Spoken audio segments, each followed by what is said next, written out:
আসসালামু আলাইকুম, welcome back to my mini blog. তো আজকের ভিডিওটা সকাল থেকেই শুরু করলাম। তো এখন কফি বানাবো। তো এখানে আমি নেসক্যাফে গোল্ড যে কফি, তো সেই কফিটা নিয়েছি। তো আমি এখান থেকে হাফ চামচের মতো কফি নিয়ে নিচ্ছি। আর এই কফিটা একটু মোটা দানার হয়ে থাকে।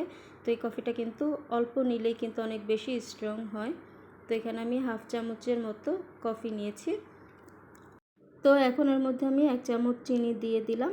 তো আমি এখানে পরে আরও হাফ চামচের মতো চিনি অ্যাড করেছি। টোটাল আমি এখানে 1.5 চামচ চিনি দিয়েছি আর সাথে দিয়ে দিলাম 1 চামচের মতো পানি। তো এবার সব কিছু খুব ভালো করে নেড়েচেড়ে মিশিয়ে নিচ্ছি। তবে খুব বেশি মেশানোর প্রয়োজন নেই। তো যতক্ষণ পর্যন্ত কফি আর চিনিটা গলে না যাবে ততক্ষণ পর্যন্ত এটাকে ভালো করে মিশিয়ে নিতে হবে। তো এই যে আমার মিশ্রণটা হয়ে গেছে। তো চিনি আর কফিটা গলে গেছে। তো এখন এই পর্যায়ে আমি দিয়ে দিব 1 কাপ গরম তরল দুধ। তো আমি এখানে গরুর দুধ দিয়ে আজকে এই কফিটা তৈরি করতেছি। তো আমি আসলে একবার এক এক রকম ফ্লেভারের কফি বানাই। তো যখন যেভাবে খেতে ভালো লাগে তখন সেভাবেই বানিয়ে নিই। তো আজকে সকালবেলায় খুবই সিম্পলভাবে কফি খেতে ইচ্ছে হলো, তাই বানিয়ে নিলাম কফি।